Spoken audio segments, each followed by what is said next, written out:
Dear students, today we are going to talk about yet another topic to find electric field intensity due to a uniformly charged spherical cell.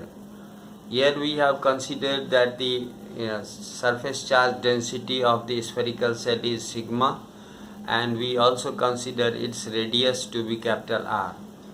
And we also consider a Gaussian spherical cell which is concentric, means the center of the spherical cell which is charged, and the center of the Gaussian surface spherical cell is are having same center, so we call them concentric spherical cells.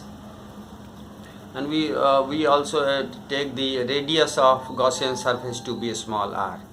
Now we are going to find the electric field intensity due to the spherical cell. Here in this case you see that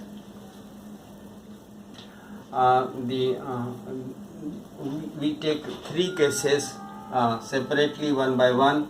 When R is greater than R, means capital R, that means in this case we have the Gaussian from Gauss law, electric flux is 1 by epsilon times the total charge enclosed, and that becomes 1 by epsilon times 4 pi r square sigma, where sigma is the surface charge density lying on the surface per unit area surface of the spherical cell. And you know the surface area of the spherical cell is 4 pi r square. So surface area, total surface area into surface charge density sigma, we get this value. We get this expression for electric flux according to Gauss law. Now, but from the definition of electric flux, we have electric flux is equal to E dot ds, where E is the electric field intensity which we have to find, and ds is the total area, the area vector.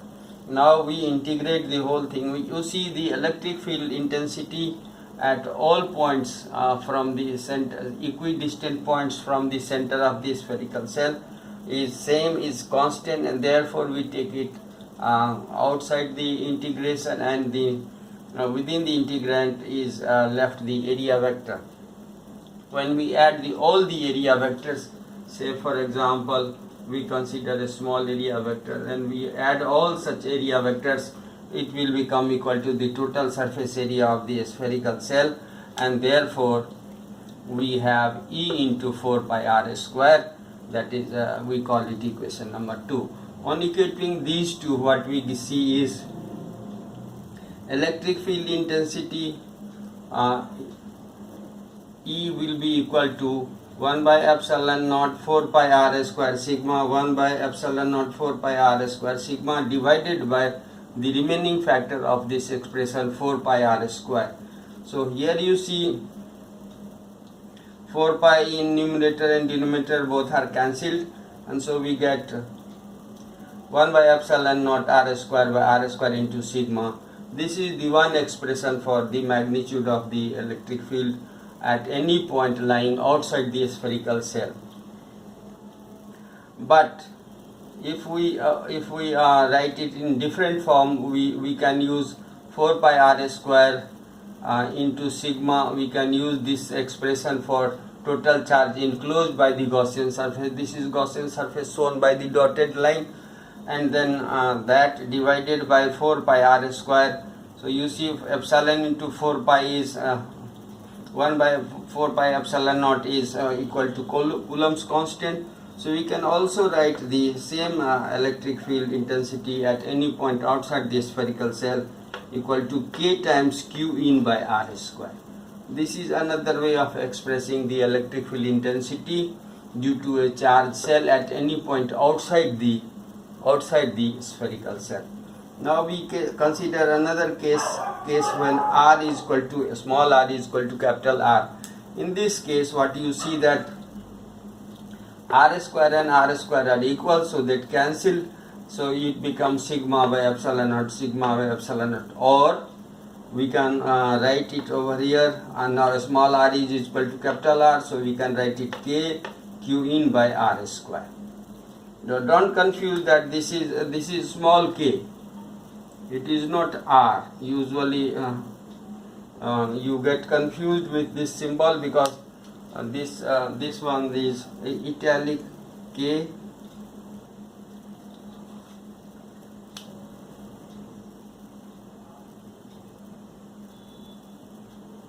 Okay, so this is the case for when R is equal to capital R.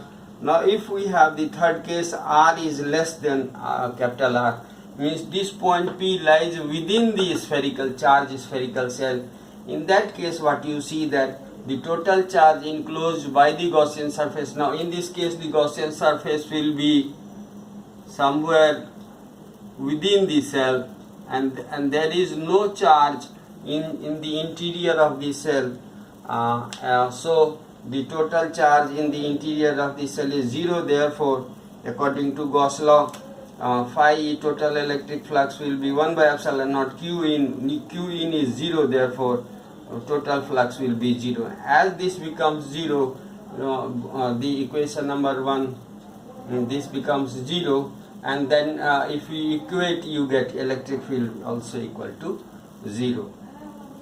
So here there is no charge, because this why this happens, because there is no charge inside the cell, the spherical cell, and this you must have read in the experiment done by Faraday, who did the experiment of finding what happens to the charge which was placed on the outer surface of the butterfly net, and when the butterfly net was inverted, the charge again changed the surface and it went again on the present outward surface. So that way you can also understand it in a different way, that if the charges are there, they are similar charges, they repel each other, so they are repelling them each other to the outermost surface as far as possible from them, and therefore they are lying on the outer surface of any charged surface always. So that's all for today. Thank you and have a nice day.